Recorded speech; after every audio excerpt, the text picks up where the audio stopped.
दिस is प्रशस्त पुरुष. Next स्थूल पुरुष अष्टदोष. एक सेकंड.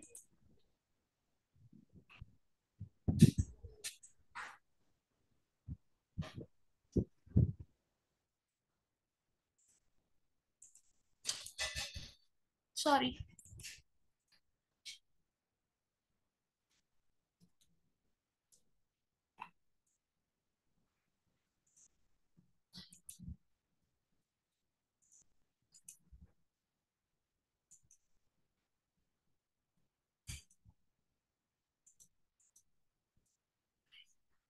काय सर एकच मिनिट, थोडं इंटरनेट प्रॉब्लेम झालाय. Okay madam.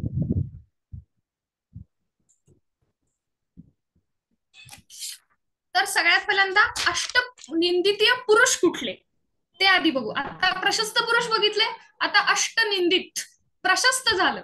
मग आता प्रशस्त झाल्यानंतर हे आपण इंडिकेटेड आहे आपल्या चिकित्सेला, किंवा असे पुरुष की जो ज्याला कुठलाही डिसीज होत नाही असं आपण म्हणू शकतो. तर ते सोडून मग जे काय आहेत ते अष्टनिंदितीय.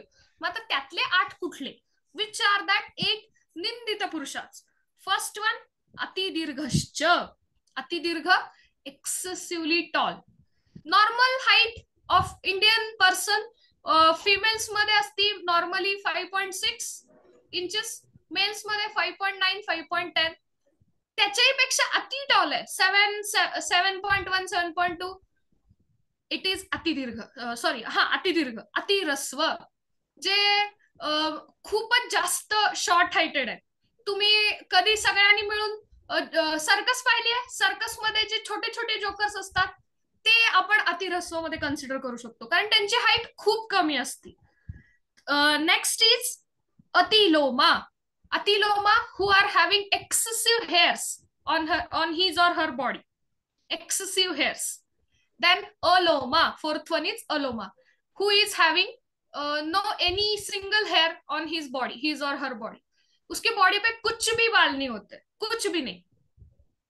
नेक्स्ट फिफ्थ वन इज अति कृष्ण.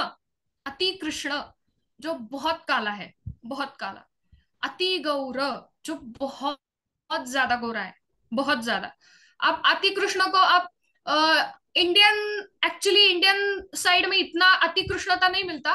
हम अति कृष्ण को वेस्ट इंडियन नहीं तो दक्षिण अफ्रीका जो रेस रहता है उनकी तरफ जो ब्लैकिश कलर रहता है वो हम कंसिडर कर सकते हैं अति कृष्ण. अति गौर. अति गौर ब्रिटिश लोक जे असतात, ब्रिटिश लोकांना तुम्ही पाहिलंय जे खूप गोरे असतात. आपल्या इंडियामध्ये इतका गोरेपणा सापडत नाही आपल्या इंडियनमध्ये, ते आपण अतिगौरवमध्ये कन्सिडर करू शकतो. हे जे 6 आहेत हे लौकिक दृष्ट्या चरकांनी सांगितलंय की हे निंदित आहेत लौकिक दृष्ट्या. जे लास्टचे 2 आहेत अति स्थूल, अतिकृश, हे चिकित्सीय दृष्ट्या निंदित आहेत. ते चिकित्सीय दृष्ट्या निंदित काय आहेत हे आपण पुढे बघू. लौकिक दृष्ट्या निंदित आहेत, आपण त्यांच्यावर चिकित्सा करू शकतो. पण हे जे 2 आहेत अतिस्थूल आणि अतिकृश, त्यांची ते पूर्णपणे चिकित्सीय दृष्ट्या निंदित आहेत. तर अतिस्थूल एक्सेसिव्हली ओबेस आणि अतिकृश एक्सेसिव्हली क्षय ज्यांच्या बॉडीत आहे, अतिकृश. तर त्यातला पहिला स्थूल पुरुष. स्थूल पुरुष अष्टदोष. अतिस्थूलस्य तावद आयुषोर्हासो जवोपरोधः कृच्छ्रव्यवायता दौर्बल्यम दौर्गंध्यम स्वेदाबाधः क्षुधा अतिमात्र पिपासा अतियोगश्चेति भवन्ति अष्टौ दोषाः. स्थूल पुरुषचे अष्टदोष कुठले? पहिला आयुषोर्हास, लॉस ऑफ लाईफ, त्यांचं आयुष्य कमी असतं. सेकंड जवोपरोध, लॉस ऑफ इंथुझियाझम, त्यांच्यात कसलाही उत्साह त्यांच्यात नसतो काम करायला. कृच्छ्रव्यवायता, मैथून करताना, सेक्स करताना त्यांना खूप जास्त त्रास होतो. कृच्छ्रता, खूप जास्त त्रास. दौर्बल्य, ते दुर्बल असतात. दौर्गंध्य, अतिशय फाऊल स्मेल येतो. स्वेदाबाध, त्यांना अतिशय स्वेटिंग होतं. क्षुधा, पिपासा, अतिमात्रा. क्षुधा अतिमात्रा, पिपासा अतिमात्रा. त्यांना एक्सेसिव्ह क्वांटिटीमध्ये किंवा एक्सेसिव्हली क्षुधा म्हणजे भूक सहन होत नाही आणि त्यांना तहानही सहन होत नाही. असं का? तर पहिला त्यातला दोष आहे आयुषोऱ्हास हा. तर आयुष्यह्रास का? कारण ते स्थूल आहेत. दे आर स्थूल बिकॉज देअर मेद धातू is increased in their body. So from रसा, as we know how the dhatu portion occurs, so from ahar rasa, रस धातु, रक्त धातु, मांस धातु, मेद धातु. मेद धातु के आगे धातु का पोषण ही नहीं होता. There is no any dhatu portion after the med dhatu. Only the med dhatu gets increased inside the body, and that med dhatu obstructs the srotosas. When it obstructs the srotosas, उत्तर धातु क्षय occurs. Asthi, Majja and Shukra. Asthi, Majja and Shukra. That's why their life is actually the less. Next, Javoparodha. Javoparodha, loss of enthusiasm. When we see any person who is excessively obese, we can say that that person is very much enthusiastic. No. Why? Because their body is so much loose. त्यांची body इतकी शिथिल झालेली असती की त्यांना कुठलंही काम करायला अतिशय कंटाळा येतो. अतिशय कंटाळा येतो. किंवा त्यांच्याकडून ते काम होणं हे बऱ्यापैकी अशक्य असतं. त्यांना हालचाल करणंच अवघड जातं. तुम्ही तारक मेहता का उलटा चष्मा बघितलं सगळ्यांनी? त्याच्यामध्ये एक कॅरेक्टर आहे डॉक्टर हाती. ते नाव बरोबर ठेवले डॉक्टर हाती. ते जे शरीर शिथिलता आहे ना, ती शरीर शिथिलता जी असते ती स्थूल पुरुषांच्या मध्ये असती. त्यामुळे जवोपरोध, त्यांच्यामध्ये लॉस ऑफ इंथुझियाझम असतो. तुम्ही ते कॅरेक्टर बघितलं ना तारक मेहता का उलटा चष्मा मध्ये की तुम्हाला कळेल की लॉस ऑफ इंथुझियाझम किंवा शरीर शिथिलता म्हणजे काय. त्याच्यानंतर कृच्छ्र व्यवायता. कृच्छ्र व्यवायता, त्यांच्या शरीरात इतकी फक्त मेद धातूच वाढलेला इतका की पुढचे अस्थि, मज्जा, शुक्र धातू हे प्रॉपर क्वांटिटीमध्ये प्रोड्यूसच होत नाहीत. त्यामुळे सेक्स करताना त्यांच्यामधून सीमेन जे आहे ते एक्सपेल होऊ शकत नाही, वीर्य बाहेर पडू शकत नाही. ते बाहेर पडायला त्यांना भयानक त्रास होतो. भयानक त्रास होतो. कृच्छ्र व्यवायता. दुर्बलता. दुर्बलता का? सेम कारण, मेद धातूच अति वाढलाय. खूप जास्त प्रमाणात मेद धातू वाढलाय. इतका की पुढचे धातू अस्थि, अस्थीचं काम काय? अस्थीचं काम आहे अस्थि धारण. धारण, अस्थि धारणच करू शकत नाही. अस्थि धातूचीच कमतरता निर्माण झाली तर शरीर धारण कसं होणार? त्यामुळे दुर्बलता. दौर्गंध्य. दौर्गंध्य का? कारण मेद धातूचा मल, दौर्गंध्य आणि स्वेद हे दोन्ही कनेक्टेड आहेत. कारण मेद धातूचा मल जो आहे तो स्वेद आहे. मेद धातूचं इतकं पोषण होतं आणि मेद धातू परत पुढच्या धातूला म्हणजे मेद धातूपासून अस्थि धातू तयार होताना सार भागापेक्षा किट्ट भागच जास्त तयार होतो. जेवढा किट्ट भाग तयार होतो त्यामुळे अतिशय स्वेद पेशंटला येतो, अतिशय स्वेटिंग होतं आणि ते खूप जास्त फाऊल स्मेलिंग असतं, खूप जास्त. सार आणि किट्ट विभाजन, एक धातूपासून जेव्हा दुसरा धातू तयार होतो, फ्रॉम वन धातू नेक्स्ट धातू is form, then before first dhatu gets divided into सार भाग and किट्ट भाग. सार भाग is divided into two parts, that is खुद का जो पोषण करता है पहले भाग से सार भाग में, then next part पोषक अंश तयार करता है. सो ज्याला मेद धातूचं सार आणि किट्ट मध्ये डिव्हिजन होतं त्याला सार भाग जो असतो त्यांनी मेद धातू स्वतःचं पोषण करतो आणि अस्थि धातूचा पोषक अंश तयार करतो असं एक्सपेक्टेड आहे. आणि मल, बाकीचा जो किट्ट भाग आहे त्याच्यापासून मल तयार होतात, बाकीचा भाग तयार होतो. इथं अतिस्थूल पुरुषांच्या मध्ये मेद धातूच्या ज्या वेळेला डिव्हिजन होती सार आणि किट्ट मध्ये ती सार भागातच डिव्हिजन फार कमी जाती. त्यामुळे मेद धातू स्वतःच पोषण करतो, पुढच्या धातूचा पोषक अंश तयारच करत नाही आणि बाकीचा जो पार्ट आहे तो ह्याच्यात जातो, मल भाग तयार व्हायला जातो. त्यामुळं दौर्गंध्य, स्वेदाबाध. नेक्स्ट क्षुधा आणि पिपासा. अतिक्षुधा, अतिविपासा. अतिक्षुधा आणि अतिविपासा का बरं? मेद धातूनी जे स्त्रोतस आहेत ते इतके ऑब्स्ट्रक्ट केलेले आहेत की वात दोष फक्त आतल्या आतच फिरतोय. जेवढी वात आतल्या आतच फिरतो त्याला सगळीकडून ऑब्स्ट्रक्शन आहे. तुम्ही विचार करा, एखाद्या पाईप मध्ये जेव्हा तुम्ही दोन्ही बाजूनी बंद करता, सगळीकडून ऑब्स्ट्रक्ट करता, तेव्हा त्याच्या आतला वायू आहे तो तिथल्या तिथंच फिरून फिरून फिरून त्याचा प्रकोप होतो. तो इतका वाढतो आतला वायू वातदोष की तो अग्नीला भयानक वाढवतो. ह्याला यज्ञ किंवा कॅम्पफायर करताना, चूल पेटवताना फुकणीनं वारं घालतात ना, वारं घातल्याशिवाय अग्नी वाढतो का? नाही. त्यामुळे शरीरात ज्यावेळेला अग्नी वाढतो त्यावेळेला एक लक्षात ठेवायचं की त्यावेळेला शरीरातलं ज्यावेळेला शरीरात वातदोष वाढतो त्यावेळेला शरीरात जाठराग्नीही वाढतो. कारण वारं हे अग्नीला सहाय्य करतं. जेवढा जाठराग्नी वाढतो तेवढी त्या पेशंटला अतिमात्रेत भूक लागती आणि तेवढीच त्या पेशंटला अतिमात्रेत पिपासा लागती. पिपासा तुमची थर्स्ट, तृष्णा. हे स्थूल पुरुषचे 8 दोष आहेत. आयुष्योरास, जवोपरोध, कृच्छ्रविवाय, दौर्बल्य, दौर्गंध्य, स्वेदाबाध, अतिक्षुधा आणि अतिपिपासा. नेक्स्ट, ह्याची संप्राप्ती काय अतिस्थूल पुरुषची?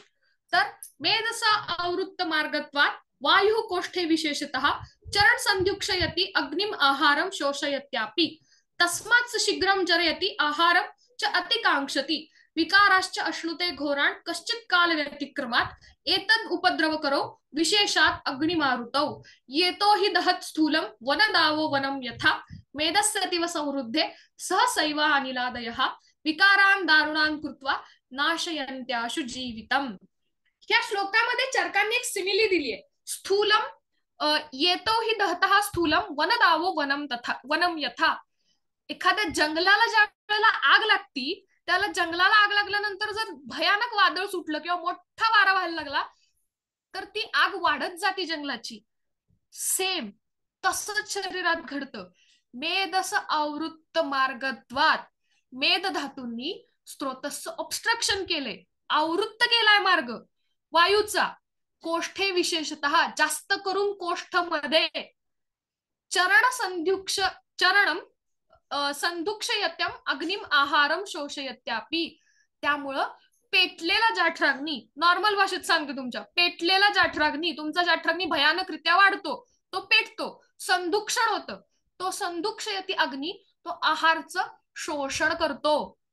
तुम्ही गॅसवरती ज्यावेळेला फुल स्पीड मध्ये फ्लेम ठेवता आणि त्याच्यावरती जर तुम्ही तांदूळ शिजायला घातले तर ऑब्व्हियस आहे ते पाणी आटून जाणार, ते तांदूळ करपणार. सेम शरीरात होतं. अतिशय वाढलेला वायू तुमच्या अग्नीला इतका वाढवतो की तुम्ही जो आहार खाता त्याचं पुढच्या मिनिटाला शोषण होतं. तस्मात सशीघ्रम जरयती आहारम च अतिकांक्षती. इतक्या लवकर त्याचं शोषण होतं किंवा इतक्या लवकर तो आहार पचवला जातो. शीघ्रम जरयती आहारम च अतिकांक्षती. Due to this the person will craving for more foods. त्याला अजून भूक लागायला चालू होती. आहारमच्या अतिकांक्षती. विकाराश्च अश्नुते घोराण, विकाराश्च अश्नुते घोराण कश्चित काल व्यतिक्रमात. जर त्यावेळेला त्या पुरुषाला किंवा त्या माणसाला जर खायला मिळालं नाही तर त्याचं उत्तरोत्तर धातुपाचन चालू होतं. उत्तरोत्तर धातुपाचन चालू होतं. मेध अस्थि, त्याच्या मेध नंतर अस्थि, अस्थि नंतर मज्जा, मज्जा नंतर शुक्र. काश्चित काल व्यतिक्रमात जसा काळ पुढे जातो तस तसं पुढचं धातुपाचन चालू होतं आणि धातुपाचन चालू झाल्यामुळं एतद उपद्रव करो विशेषात अग्निमारुतौ. पुढचे उपद्रव जसं पुढच्या डिसीजेस स्टार्ट होतात, उपद्रव वेगवेगळे रोग चालू होतात. ह्याची सिमिली ही आहे, एतौ हि दहत स्थूलम वनदावो वनम तथा वनम यथा. म्हणजे जसं जंगलात लागलेला अग्नी आहे तो जंगलात लागलेला अग्नी वाऱ्याने वाढत जातो तसंच शरीरात होतं.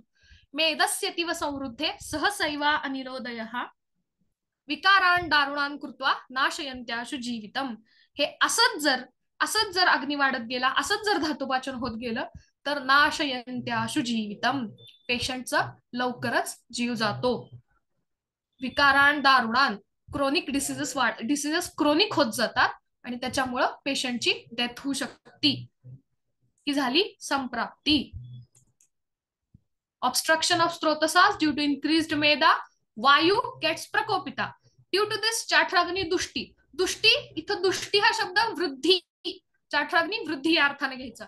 Due to this there is धातुपाचन will start and due to धातुपाचन आयुष ह्रास विल ऑकर.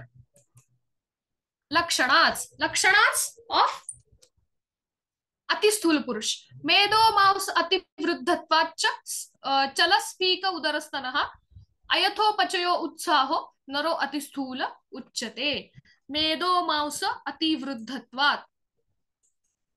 अतिवृद्धी मेद अँड मांस इन नितंब प्रदेश, तुमचे वेस्ट रिजन, स्फिक ग्लुटियल रिजन, उदरा तुमचं स्टमक रिजन, स्तन waist region, breast region etcetera प्रदेश, आणि उत्साहनाश.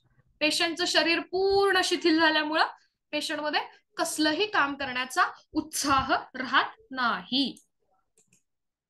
अतिकृश पुरुषची हेतू काय मग आता? इथपर्यंत अतिस्थूल झालं. मग आता अतिकृश पुरुषचे हेतू काय? तर वृक्ष अन्नपान. वृक्ष अन्नपान त्याच्यामध्ये तुमचं सगळं जंक फूड आलं. वृक्ष अन्नपान फक्त वृक्ष पूर्वीच्या काळी अशा पद्धतीने घेतलं जायचं की ते काय लाह्या वगैरे. हे आत्ताच्या काळात आपण जे पॉपकॉर्न्स खातो, अति प्रमाणात पॉपकॉर्न्स खातो, त्याच्यानंतर एअर फ्राय केलेले पदार्थ खातो, ते जे सगळं आहे ना ते वृक्षता वाढवतं त्या अन्नात. वृक्ष अन्नपान तुमचं जंक फूड सगळं वृक्ष अन्नपान मध्ये येतं. त्याच्यानंतर लंघन, त्याच्यानंतर प्रमिताशन. प्रमिताशन म्हणजे तुमचे सो कॉल डाएट, जसं की किटो डाएट, प्रोटीन पावडर खाऊन करणारे डाएट, जे वेगवेगळे डाएटचे टाईप आहेत ना, जे 25 ग्रॅम कार्बोहायड्रेट खावा, 50 ग्रॅम प्रोटीन खावा, ते जे मोजून मापून जे खातात ना त्याला म्हणायचं प्रमिताशन. कारण शरीराला गरज असती त्यावेळेला ते पदार्थ घेतले जात नाहीत म्हणून त्याला प्रमिताशन म्हणतात. सगळ्या टाईपचे डाएट तुमचे. अतियोग ऑफ एनी क्रिया, कुठल्याही क्रियेचा अतियोग. त्या क्रियामध्ये पंचकर्म पण आली सगळी. वमन, विरेचन, बस्ती, नस्य, त्या सगळ्याचा अतियोग झाला तरी ते सोडून तुमच्या शरीरात संध्याकाळी, हल्ली एक फॅड आले, संध्याकाळी जिमला जायचं. संध्याकाळी जिमला गेलं म्हणजे दिवसभरात ज्यावेळेला तुम्हाला व्यायाम करायचा असतो त्याला एक नॉर्मल वेळ अशी दिलेली आहे संहितेत की सकाळच्या वेळी तुम्ही उठून व्यायाम करावा. पण हल्लीच्या काळी सकाळच्या वेळी उठून लोकांना व्यायाम करायला वेळ मिळत नाही म्हणून ते संध्याकाळी 5 नाही तर 6 वाजता जिमला जातात. येतात जिमवरून आणि भरपूर खातात आणि निवांत झोपतात. सो ते कार्डियाक, तुम्ही पेपरला बातम्या वाचल्या असतील, 30व्या वर्षी हार्ट अटॅकनी मृत्यू. हे अतियोग ऑफ दॅट क्रिया, अतियोग ऑफ युअर जिम. अतियोग कुठल्या वेळात करायचं हे पण समजलं पाहिजे. संध्याकाळी जिम करायची वेळ नाही. नेक्स्ट अतिशोक. अतिशोक खूप जास्त रडणं, खूप जास्त दुःख अतिशोक मध्ये येतं. धारण ऑफ अधारणे वेगाच, त्यामध्ये सगळे अधारणे वेगा झाले. 13 टाइप्स ऑफ अधारणे वेगाच. नित्य वृक्ष उद्वर्तन आणि स्नान. वृक्ष उद्वर्तन it will come dried powder massage. वृक्ष उद्वर्तन म्हणजे ड्राईड पावडर मसाज. हे डेली करायचं स्नानाच्या आधी. हे कृशपुरुषचा हेतू आहे. त्याच्यानंतर क्रोनिक डिसीजेस, कुठलेही क्रोनिक डिसीजेस येतात त्याच्यात. अतिक्रोध, खूप जास्त तापट माणसं जी असतात ती कृश असतात. नेक्स्ट अतिकृश पुरुषचे दोष काय? व्यायामम अतिसौहित्यम क्षुत पिपासायाम औषधम कृशो न सहते तद्वत अतिशीतोष्ण मैथुनम प्लीहा क्षय श्वास गुल्म अर्शांस उदराणी च कृशम प्रायोभिधावंती रोगाश्च ग्रहणीगता. ते व्यायाम, अत्यधिक व्यायाम, त्याच्यानंतर अत्यधिक मात्रामध्ये भोजन, भूक, क्षुत आणि पिपासाचा वेग हे सगळं सहन करू शकत नाहीत. ते अतिशीत, अतिउष्ण, त्याच्यानंतर मैथून, अतिशीत अतिउष्ण वातावरण आणि मैथून हे पण सहन करू शकत नाही. हे अतिकृश पुरुषचे दोष झाले. त्याच्यामुळे त्यांना काय काय डिसीजेस होऊ शकतात तर प्लीहा, कास, क्षय, श्वास, गुल्म, अर्श, उदर हे सगळे डिसीजेस आणि त्याच्यासोबत ग्रहणी हे सगळे डिसीजेस जे आहेत ते तुम्हाला चरक चिकित्सास्थांमध्ये इन डिटेल आहेत. कास तुमचा कफ येतो, श्वास रेस्पिरेटरी डिसऑर्डर्स येतात, गुल्म ग्रहणी हे डायजेस्टिव्ह सिस्टीमचे डिसऑर्डर्स आहेत. त्याच्यानंतर उदर तुमचं असायटिस, आपण कोरिलेट करू शकतो, असायटिसला करू शकतो, इट कॅन बी कोरिलेटेड. हे डिसीजेस तुमच्या अतिकृश पुरुषला येतात. अतिकृश पुरुषची लक्षणं: शुष्क, स्फिक, उदरग्रीवो, धमनी जाल संततः, त्वक अस्तिशेषो अतिकृशः, स्थूल परवा नरोमतः. त्यांचं स्फिक, उदर आणि ग्रीवा प्रदेश अतिशय शुष्क असतो. त्वक अस्थिशेष, त्यांच्या शरीरात फक्त त्वचा आणि अस्थि एवढंच दिसतं. आणि त्यांच्या शरीरावरती धमनीचं जाल जे आहे, धमनी म्हणजे तुमच्या वेन्स जे आहेत त्या विजिबली दिसतात.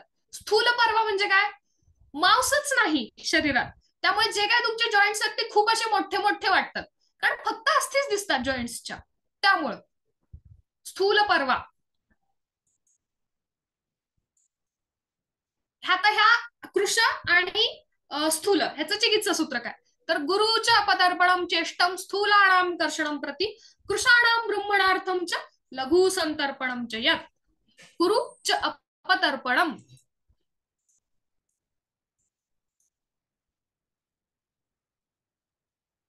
स्थूल पुरुष गुरु अपतर्पण चिकित्सा, कृश पुरुष लघु आणि संतर्पण चिकित्सा.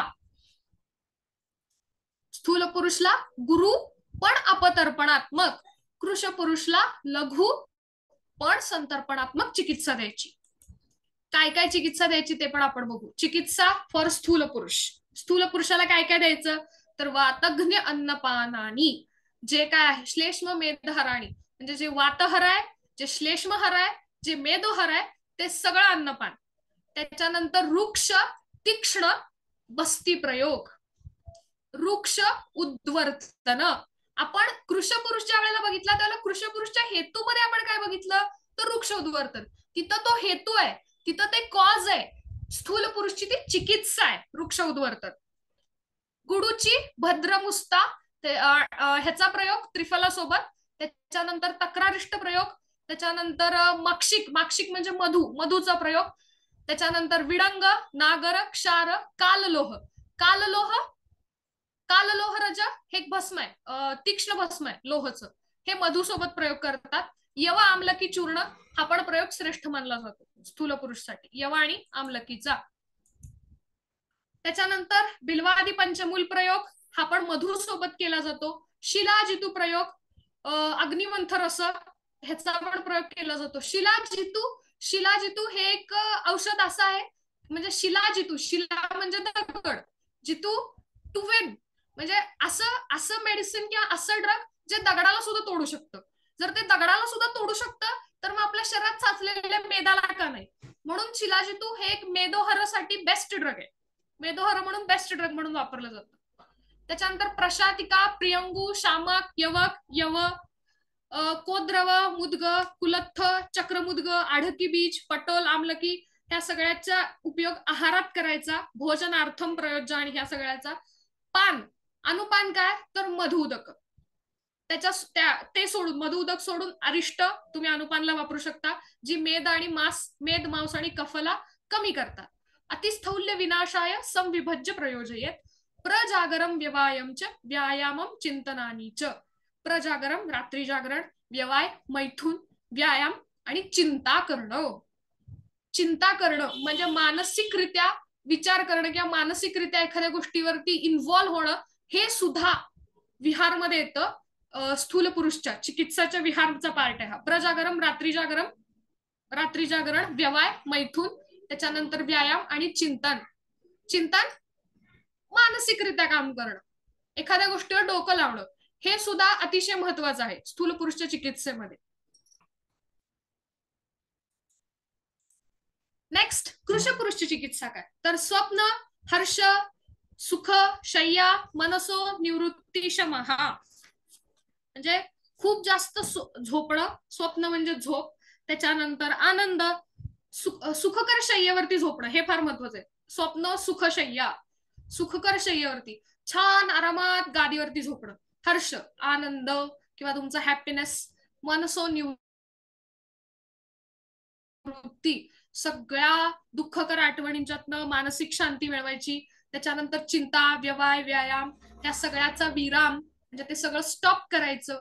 प्रिय दर्शनम, तुमच्या रिलेटिव्ह सोबत, जे तुम्हाला खूप जास्त तुमची जवळची लोक आहेत, तुमची प्रिय आहेत, त्या लोकांच्या सोबत टाइम घालवणं, त्या लोकांच्या सोबत टाइम स्पेंड करणं. त्याच्यानंतर हे विहारमध्ये आलं. आहारमध्ये नव अन्नपान, नवा अन्न आणि नवमद्य, ग्राम्य, अनुप, उदक रस. हा नवान्न, नवान्न आणि नवमद्य.